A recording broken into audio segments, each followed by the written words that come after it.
पीताम्बरधारी चक्रधर भगवान कृष्ण महाभारत युद्ध में सारथी की भूमिका में थे। उन्होंने अपनी यह भूमिका स्वयं चयन की थी। अपने सुदर्शन चक्र से समस्त सृष्टि को क्षण भर में मुट्ठी भर राख बनाकर उड़ा देने वाले या फिर समस्त सृष्टि के पालनकर्ता भगवान कृष्ण महाभारत में अपने प्रिय सखा धनुर्धारी अर्जुन के सारथी बने थे। इस बात से अर्जुन को बड़ा ही अटपटा लग रहा था कि उसके प्रिय सखा कृष्ण रथ को हाँकेंगे। सारथी की भूमिका ही नहीं बल्कि महाभारत रूपी महायुद्ध की पटकथा भी उन्हीं के द्वारा लिखी गई थी और युद्ध से पूर्व ही अधर्म का अंत एवं धर्म की विजय वह सुनिश्चित कर चुके थे। उसके बाद भी उनका सारथी की भूमिका को चुनना अर्जुन को असहज कर देने वाला था। भगवान कृष्ण सारथी के संपूर्ण कर्म कर रहे थे। एक सारथी की तरह वह सर्वप्रथम पांडुपुत्र अर्जुन को रथ में सम्मान के साथ चढ़ाने के साथ फिर आरूढ़ होते थे और अर्जुन के आदेश की प्रतीक्षा करते थे। हालांकि अर्जुन उन्हीं के आशीर्वाद एवं मार्गदर्शन के अनुरूप चलते थे, परंतु भगवान कृष्ण अपने इस अभिनय का संपूर्ण समर्पण के साथ निर्वहन करते थे। युद्ध के अंत में वह पहले अर्जुन को उतार कर ही उतरते थे। भगवान कृष्ण अर्जुन से युद्ध के पूर्व बोले थे, हे परंतप अर्जुन, युद्ध की विजय सुनिश्चित करने के लिए भगवती दुर्गा से आशीष लेना उपयुक्त एवं उचित रहेगा। भगवती दुर्गा के आशीर्वाद के पश्चात ही युद्ध प्रारंभ करना चाहिए। सारथी के रूप में भगवान कृष्ण ने अर्जुन को एक और सलाह दी थी, हे धनुर्धारी अर्जुन, मेरे प्रिय हनुमान का आह्वान करो। वह महावीर है, अजेय है और धर्म के प्रतीक है। उन्हें अपने रथ की ध्वजा पर आरूढ़ होने के लिए उनका आह्वान करो। अर्जुन ने यही किया था। सारथी की भूमिका में ही भगवान कृष्ण ने कुरुक्षेत्र के मैदान में दोनों सेनाओं ने बीच परम रहस्यमयी गीता का गान किया था। भगवान कृष्ण ने सारथी के रूप में अर्जुन के पराक्रम को निखारा ही नहीं, कठिन से कठिनतम क्षणों में उनको सुरक्षित एवं संरक्षित कर अपनी भूमिका को सार्थक किया था।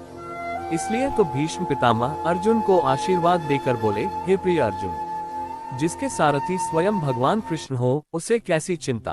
तुम्हारी विजय सुनिश्चित है, तुम ही विजयी होगे, विजयी भव। सारथी भगवान कृष्ण ने अर्जुन को धर्म का पाठ तब पढ़ाया जब महादानी सूर्यपुत्र कर्ण के रथ के पहिए धरती में धंस गए थे और तब कर्ण अर्जुन को धर्म एवं नीति का पाठ पढ़ा रहा था।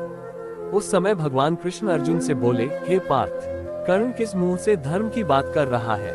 द्रौपदी के चीरहरण के समय, अभिमन्यु के वध के समय, भीम को विष देते समय, लाक्षागृह को जलाने के समय उसका धर्म कहाँ चला गया था। यही क्षण है कर्ण को समाप्त करने का। भगवान कृष्ण के मार्गदर्शन से ही कर्ण का अंत संभव हो सका। सारथी के रूप में ही भगवान कृष्ण ने अर्जुन से जयद्रथ का वध करने के लिए व्यूह रचना की थी और अर्जुन जयद्रथ का वध कर सके थे। भगवान कृष्ण ने सारथी की भूमिका का इस खूबी से निर्वाह किया था कि अर्जुन को लग रहा था यदि कान्हा के हाथों में घोड़ों की लगाम न होती तो पता नहीं मेरा क्या होता। यहाँ भगवान के दृश्य हाथों में घोड़ों की लगाम थी और अदृश्य हाथों में महाभारत के महायुद्ध की समग्र डोर। महाभारत का युद्ध समाप्त हो गया था। कुरुक्षेत्र में भगवान कृष्ण रथ पर बैठे थे। भगवान कृष्ण के अधरों पर एक निश्चल मुस्कान सदा की तरह बिखरी हुई थी, जो आज कुछ और भी गहरी हो गई थी। आज उनके हाव भाव एवं व्यवहार में कुछ परिवर्तन था। भगवान कृष्ण सदा की तरह रथ से अर्जुन से पहले नहीं उतरे और अर्जुन से बोले, पार्थ, आज तुम रथ से पहले उतर जाओ। तुम उतर जाओगे तब मैं उतरता हूँ। ये सुनकर अर्जुन को कुछ अटपटा सा लगा। कान्हा तो बड़े आदर से अर्जुन को रथ से उतारने के बाद उतरते थे, पर आज ये क्या हुआ। भगवान कृष्ण अर्जुन के रथ से उतरने के पश्चात कुछ देर मौन रहे, फिर वह धीरे से उतरे और अर्जुन के कंधे पर हाथ रखकर उन्हें रथ से दूर ले गए।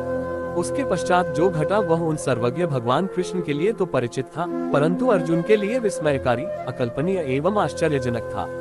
अनायास ही रथ से अग्नि की लपटें निकलने लगी और वह एक भयंकर विस्फोट करते हुए जलकर खाक हो गया। अर्जुन देख रहे थे जो रथ इतने अजेय महारथियों के अंत की कहानी का प्रत्यक्षदर्शी था, आज वह पल भर में नष्ट हो गया। अर्जुन देख रहे थे उस रथ से जुड़े अतीत को। इसी रथ से पूज्य पितामह की देह को अस्त्रों से बींध दिया था। इसी रथ से अनगिनत महारथियों का वध किया था। इसी रथ पर बैठकर उनके प्रिय सखा ने उन्हें गीता का उपदेश दिया था। आज वह राख की ढेरी बन चुका था। इस घटना से हतप्रभ अर्जुन ने भगवान कृष्ण से कहा, हे कान्हा, आपके उतरते ही यह रथ पल भर में भस्मीभूत हो गया। ऐसे कैसे हो गया, इसके पीछे क्या रहस्य है। भगवान कृष्ण बोले, हे पार्थ, ये रथ तो बहुत पहले ही नष्ट हो चुका था। इस रथ की आयु तभी समाप्त हो गई थी जब पितामह भीष्म ने इस पर अपने दिव्या का प्रहार किया था। इस रथ में इतनी क्षमता नहीं थी कि भीष्म पितामह के अचूक दिव्यास्त्रों को झेल सके। इसके पश्चात इसकी आयु फिर क्षीण हुई, जब इस पर द्रोणाचार्य और कर्ण जैसे महारथियों के भीषण दिव्यास्त्रों का पुनः पुनः प्रहार होता रहा। ये रथ अपनी मृत्यु का वरण तो कब का कर चुका था। अर्जुन आश्चर्य मिश्रित भाव से बोले, हे कान्हा, ये रथ इतने पहले मृत्यु का वरण कर चुका था, तो फिर यह इतने समय तक चला कैसे? कैसे इतने दिनों तक आपके हाथों सकुशल कार्य करता रहा? भगवान कृष्ण बोले, ये सत्य है कि इस दिव्य रथ की आयु पहले ही समाप्त हो चुकी थी, परंतु ये रथ मेरे संकल्प से चल रहा था। इसकी आयु की समाप्ति के पश्चात भी इसकी जरूरत थी, इसलिए ये चला। धर्म की स्थापना में इसका महत्वपूर्ण योगदान था, अतः संकल्प बल से इसे इतने समय तक खींच लिया गया। भगवान कृष्ण आगे बोले, धनंजय, भगवान का संकल्प अटूट, अटल और अखंड होता है।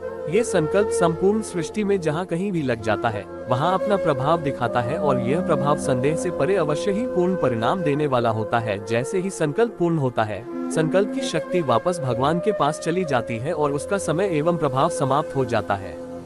ठीक इसी तरह इस रथ पर मेरा संकल्प बल कार्य कर रहा था, और उसके समाप्त होते ही जो हुआ वह तुमने देखा। भगवान कृष्ण आगे बोले, इसीलिए हे अर्जुन, हम सबको भगवान के हाथों यंत्र बनकर अपना कार्य करना चाहिए।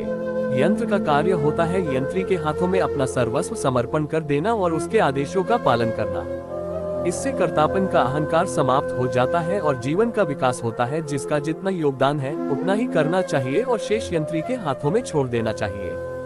यही जीवन के विकास का रहस्य है।